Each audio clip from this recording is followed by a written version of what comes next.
Hey there, this is a weekly compilation video that combines a number of my shorter videos into one longer video. If there's one of the videos you're particularly interested in, there should be chapters on this video and in the pinned comment. Otherwise, grab a snack and have fun. Let's get this started. It's not really a secret that the video games industry is in the middle of a big upheaval. Indie games and games made by small AA studios seem to be doing better than the AAA games at every turn. I mean, this year alone we've got Palworld and Shrouded, heck, even Helldivers 2 is technically considered an indie game. But on the flip side of that coin are the games that are not doing so well. And surprise, surprise, these are the AAA slop type games that are heavy on the price tag and then ask you to spend even more in the game through microtransactions and battle passes.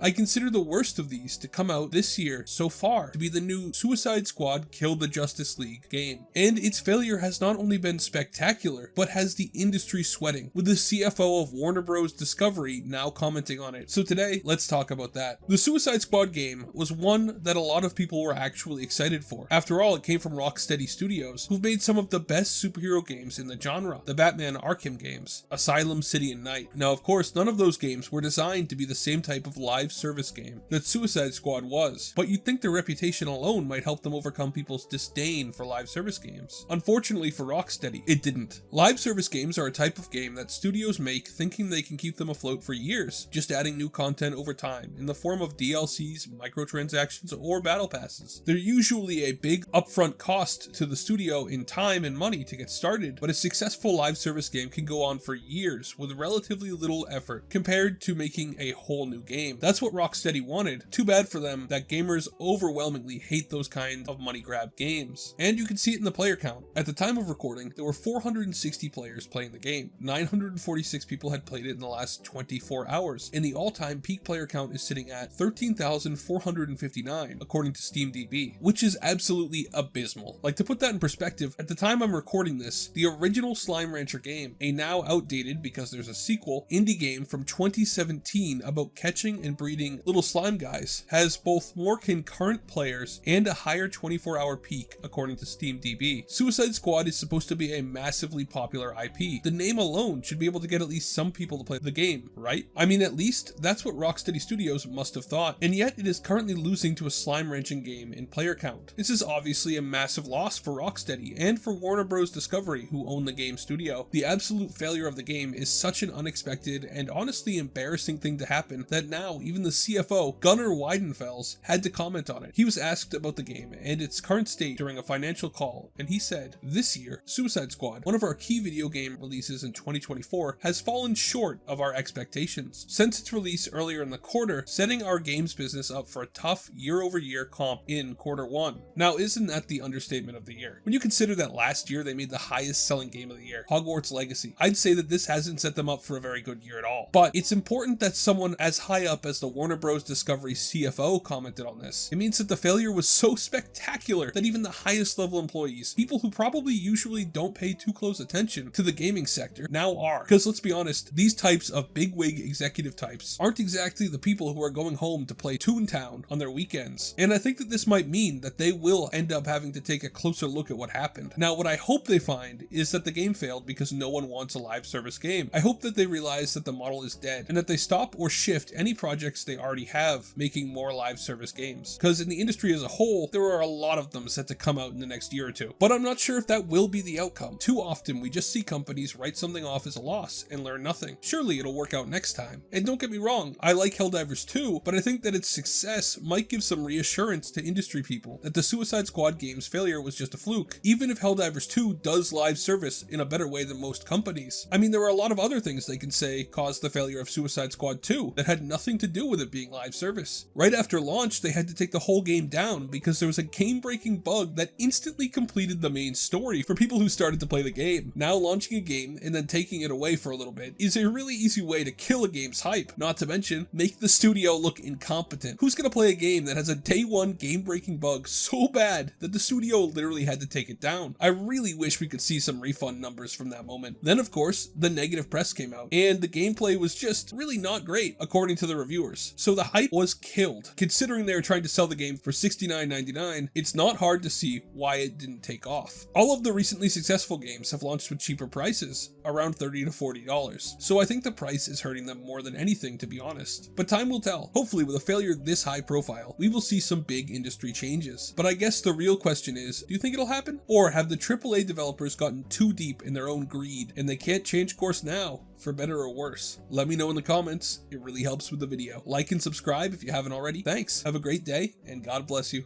I think just about everyone at least knows about Helldivers 2. Maybe you're not diving in to spread managed democracy to the cosmos yourself, but with all the memes being made, you'd be hard pressed to avoid all of the Super Earth propaganda. And for good reason too. Helldivers is good old-fashioned fun. Basically, it's like Starship Troopers. You're sent in as this elite unit to wipe out the bugs, or the automatons, that are invading a planet, to liberate that planet in the name of managed democracy, only to find out that the elite Helldivers are about as durable as a soda can when it comes to the horrors of the cosmos. Which is great, but as much as I love the slightly dystopian, propaganda-heavy, democracy-enabled grimdark future that Helldivers has, I recently found out something that could have been even better. Imagine a game like Helldivers, but set in the Halo universe. That's right, apparently Halo Helldivers was almost a reality, as one of the former lead designers from 343, who made Halo, confirmed on Twitter that at one point they had pitched a game that was very similar to Helldivers, but with Halo. Quickly, if you like my videos, make sure to like and subscribe. It really helps. Now, the rumors of a pitched game that had the forces of the United Nations Space Command fighting off invasions of the Covenant, Flood, or other villain of the week have been around for a long time, but the recent rise of Helldivers, which is similar to the rumored concept, has brought it back with a vengeance. Now, to be clear, I don't think that Helldivers copied Halo. After all, I think it's pretty clear where Helldivers draws its inspiration: Starship Troopers, which is a great movie if you've never seen it, and Helldivers is in fact the perfect implementation of how a Starship Troopers game would be in my dreams. All of the players fighting battles against the odds all over the cosmos to work together to save planets from the aliens couldn't be better. But I just think it's interesting that we could have had a similar Halo version of this, especially considering how lackluster the recent Halo games have been. I mean, if Palworld is what Pokemon should have been, then Helldivers is what Halo should have been. So where did we get this information? Well, it starts with a Twitter user called the Photoshop Guy, tweeting out, "Just learned that some X343 devs pitched an ODST game that was almost exactly like Helldivers," which was then retweeted by another guy named Arash, who said, "I can only imagine the list of Halo games and ideas that got pitched and never got greenlit. Probably a goldmine of cool stuff." Which is finally where we get to the 343 involvement. First, Colby Payne, whose bio lists him as previously working at 343, replies with the eyeballs emoji, not calling the claim of a Helldivers-like Halo game false, but instead, in my opinion, using the emoji as a way to say, "I agree, but I can't say that in public. Probably because of some contract or something." Then, the big dog, Kevin Schmidt, former lead designer at 343, came to town and replied to Colby's tweet saying, "We must have pitched 20 to 30 game ideas over the 12 years I was there that would have totally worked in the Halo universe. Mainly single player and multiplayer ODST themed ones. Some galaxy spanning, some more intimate, and one that was really dark, lol." Which I, and a lot of the games media in general, took as a tacit admission that not only had they pitched the Helldivers-like game, but also tons of other cool game ideas that we never got. You've got to wonder, given the current state of Halo, and the current success of random fun little games like Palworld and Shrouded and Helldivers 2, if maybe in the future, games companies will be willing to take a little risk on a side game like a Halo Helldivers clone. At the very least, it could be fun and interesting for gamers, while at the same time making room for some more diversity in the types of games coming from the AAA studios. Not every game needs to be the next Fortnite. What do you guys think? Would you like to see a Halo-themed Helldivers game? Honestly, I'd settle for a crossover. Let me know in the comments. Thank you so much for watching all the way till the end. Like and subscribe if you haven't already. Thanks. Have a great day,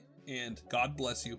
Emulation is something that's become pretty important in recent years, given how hard it is to find old games consoles, and how expensive a used one would be. But emulation is also something that the big video games companies have a massive problem with. Specifically, Nintendo is the worst about it, in my opinion. You see, while emulators are really important in game preservation, especially for games from companies that went under, or from companies that refuse to make their games available in a reasonable modern fashion, emulators also have a dark side. people can use them for piracy, which is not exactly something that the games companies want you to do. Nintendo, in particular, seems to be quite mad about a Nintendo Switch emulator called Yuzu, and has followed a lawsuit against the company that makes it, which is called Tropic Haze LLC. Now, this could be a fairly big lawsuit. There are years of precedent about how emulation of a game or other thing you own is perfectly legal, so long as you're doing so by reverse engineering. However, if this case ends up in Nintendo's favor, I'd expect we see a slow legal pushback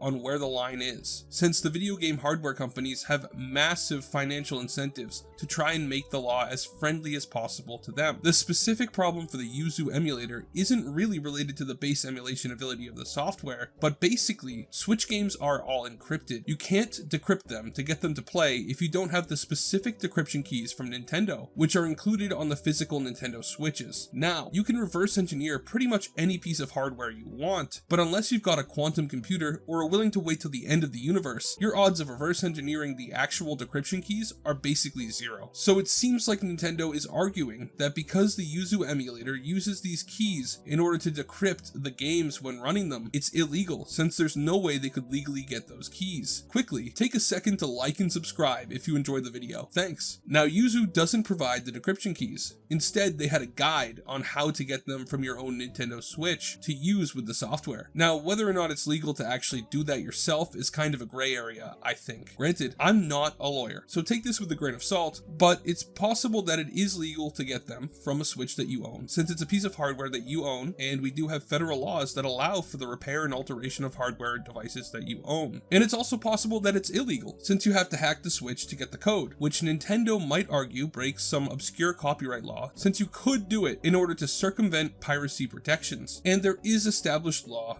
around that being illegal. I don't know how it will go. It will probably depend on the judge and how well versed he is with technology. Granted, it looks like they filed the lawsuit in Rhode Island for some reason. Not exactly the most tech-focused area. The judges may not have as much expertise as they would in some other area of the country that deals with a lot more tech cases, like Silicon Valley. Now, Nintendo argues that there is no lawful way to play any Nintendo Switch game on an emulator like Yuzu, which I personally, again, not a lawyer, think is wrong. The Copyright Office has in the past allowed people to use emulators and other software to make copies of software that they already own for archival purposes. Nintendo argues that won't apply because you don't actually own your Switch games, saying that really, when you buy a copy, you're just getting Nintendo's authorization to play a single copy on an unmodified Nintendo Switch console, and that you can't play their games on any platform without Nintendo's approval. Nintendo has the right to decide whether or when to enter the market of games for platforms other than its own console. Now, I don't think either of those arguments align with the rules that allow for archiving, but that's not something we will know for sure until a judge rules on it. Yuzu also potentially has some arguments they can make about how they allow for accessibility features that benefit disabled gamers that the Nintendo Switch does not have. In the 2021 exemption rulings, the Copyright Office allowed for the circumvention that enables individuals with disabilities to use alternative input devices to play video games, but they might have a hard time arguing that the emulator is really an accessibility device, since that's probably not the biggest feature or the reason most people would use an emulator like Yuzu. The big problem for Yuzu is that, well, Nintendo's a big company. They have a lot of money, and they seem to really like using that money to aggressively enforce their copyright, even, in my opinion, to the detriment of their own fans. Look at the Smash Bros community for an example. And given what I could find looking up Tropic Haze LLC, who make Yuzu, it doesn't look like a massive operation that can afford to fight a legal battle against Nintendo. I mean, I could be wrong, but I think it's going to be a real uphill battle for Yuzu here. The problem is that this might end up affecting all emulation nationwide. One win here peels back the precedent a little, and then slowly over time the companies can remake the precedent in their favor with more lawsuits. Which would be bad, I think. Not because I think people need to emulate current gen games. I really don't see a reason to bother with that, though I don't think it should be illegal, but rather because emulation is the only way that some older games continue to exist in the modern world. The end of emulation would mean the destruction of decades of video game history, which would really suck. At the end of the day though, it's not like the Yuzu people can say that they didn't ever think this would happen. I mean, they made an emulator for a system from a company that has a history of being litigious. Nintendo ruined that guy in Canada's life because he made hacked games or something. So hopefully Yuzu has a decent plan or have some fund for legal protection. I mean, no one can argue that emulators don't have an association with piracy, and piracy is illegal and bad. So they should know that something like this lawsuit is possible, given the reputation emulators have have for piracy. What do you guys think? Did Yuzu fly too close to the sun, or is Nintendo in the wrong here? Let me know in the comments. Thank you for watching all the way till the end. Like and subscribe if you haven't already. Have a great day, and God bless you. So, do you guys remember Johnny Somali? He was a streamer on Kick that basically went around Japan causing mayhem. He was just generally rude. Walked into a construction site,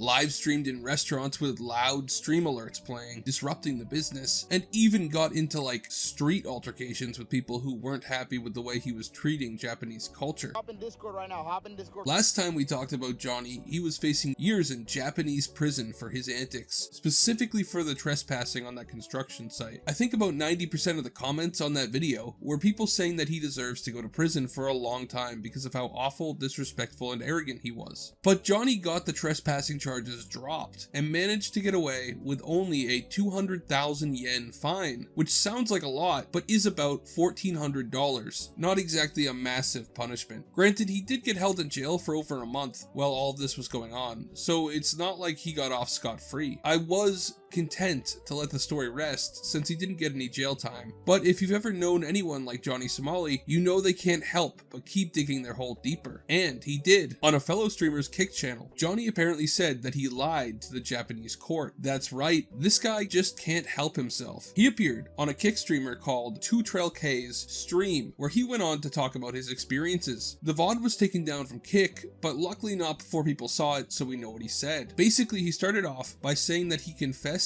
to going to the construction site, saying his lawyer told him that it was obvious and that he'd be stupid to deny it. But he apparently did deny making any money from his streams or doing his stunts in order to make money. Quickly, if you're enjoying the video, leave a like and subscribe. Thanks. When the prosecutors interrogated him, he said that they had specifically asked a bunch of questions about the cha-ching money noise alert from his broadcast, but he told them that he didn't have a comment on that. He told 2TrailK, you can't give them a motive. They're gonna go to the judge and say, he said he did this for money. So Johnny was smart enough to know that the Japanese court system might be a bit worse to him if they knew that everything he was doing was all for money and greed. He also seems to have figured that the Japanese authorities would be so ignorant of the streaming world, and Kick in particular, that they wouldn't understand it was something people do to make money. He basically hedged his bet on Japan being behind the times on technology, which given their country still uses fax machines and only recently started phasing out floppy disks from regular use in the business world, it was a fairly decent gamble for him to take. He went on to say they didn't know. And you know what I told the detective? I said I do this because I like to film my own documentaries. As if that's not enough, he straight up said that he didn't just say that to the prosecutor, but that he told the court that he didn't make any money from his live stream. Which, I mean, I'm pretty certain that taking donations and Kick subscribers both count as making money, let alone the money that he would have gotten from the advertisers. So he pretty much went on live stream to admit to lying to a Japanese court, which is, well, it's a strategy,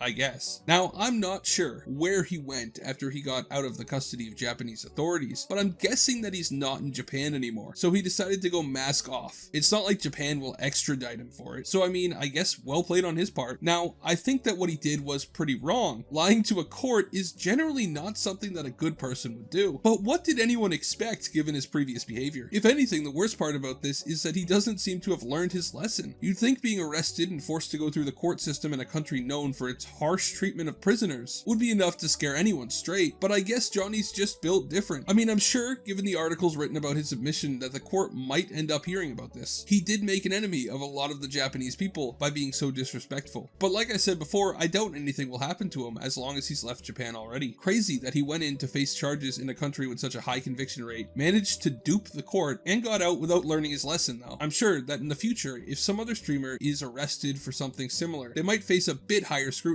because of what Johnny's done, but that's not really Johnny's problem. So a bit of an interesting, if disappointing, end to the Johnny Somali drama. What do you guys think? Should he have gone to prison? Can you believe that he not only claims to have lied to the court, but he's also now bragging about it? Let me know in the comments. Thank you so much for watching. Like and subscribe if you haven't already. Have a great day, and God bless you. So, kind of a weird situation that's been happening over the last couple of days. Twitch and Kick have both been banned in the country of Turkey, kind of out of the blue. blue. Basically, people woke up one day and found that they weren't able to log in and stream or watch streamers in the entire country. It turned out that they had been banned in the country because both sites have sections where streamers stream gambling, and apparently it's against the rules in Turkey to promote gambling to children. In an interesting turn of events, Kick, the streaming site that most people heavily associate with gambling, has been unbanned in Turkey. Well, at the time of writing, Twitch remains banned. So, what happened? And why is Kick unbanned now? Well, basically, like I said, it had to do with how both sites allow streamers to stream gambling. Specifically, according to Turkish officials, Kick was banned because its entry into Turkey was to attract Turkish youth to roulette. I'm not sure if it's actually specifically roulette that's the issue, or if that's just a mistranslation and they meant gambling in general. I'd guess gambling in general, but I don't speak Turkish to know for sure. Just after Kick was banned, Twitch was also removed. Haven't seen any statements that directly address the reason Twitch is being blocked by the Turkish government, but given the time frame, it's most likely the same reason. Basically, Turkey, despite being a member of NATO, isn't exactly the picture of a free and open republic. They do hold the Bosphorus Strait though, controlling sea traffic between the Med and the Black Sea, so we put up with them anyway. But because they're not very open and their government tends to be a little more authoritarian, it's kind of hard to get precise info from the country, which is probably why Twitch and Kick didn't realize they were at risk. Quickly, like and subscribe if you're enjoying the video. Now, Kick, as a streaming service, tends to get attacked a lot because they're quote-unquote owned by a gambling site. Now, as far as I'm aware, that's entirely untrue. From what has been released, Kick has a few different stakeholders, and one of them is the guy who owns Stake, but that's not the same thing as being actually owned by Stake. You can't just transfer money between two companies in the way that a lot of content creators seem to think that Kick is funded. In reality, they're really only related because having the guy from Stake on the board means that they're not going to ever fully ban gambling streams. They've been actively trying to get rid of the gambling association that comes with their name in recent months as well. There was a situation a few months back where Nick Merckx announced that he had gotten a contract from Kick that would require him to do some gambling streams, but at the time, XQC, who had been working closely with Kick, called out Nick Merckx. Because it wasn't true, Nick had apparently gotten a contract from Kick, then a completely separate contract from Stake to do with gambling streams, now that he was on a site that would allow it, according to XQC. It's significant that they were two separate contracts because it points out that Stake and Kick are not the same company, and that there is no actual gambling sponsorship coming from Kick, but instead from Stake or other entities that give out deals to streamers independent of Kick. So with all that known, why was Kick unbanned when Twitch wasn't? It appears that Kick simply removed the gambling section of their site for Turkish users, thus getting rid of the reason they were being blocked by the government, which led to the removal of the block. I would expect Twitch to do a similar thing in the coming days. That is, if they don't just decide it's not worth it to operate in Turkey altogether, given their recent money struggles. Not to mention, this comes just as Twitch is raising the subscription price substantially in Turkey. I think it was like 3 or 4x the price. So I'm not sure what's gonna happen next. Twitch could get unbanned, or they might not bother. I just thought it was kind of funny that the site associated with gambling in most people's minds was the one that was fastest to just outright remove gambling, in Turkey only, to get back into action in the country. What do you guys think? Will Twitch bother fixing their site to put it in line with what the Turkish government wants? Or will they not bother? Did you falsely believe that Kick is owned by Stake? Let me know in the comments. Like and subscribe if you haven't already. Have a great day, and God bless you.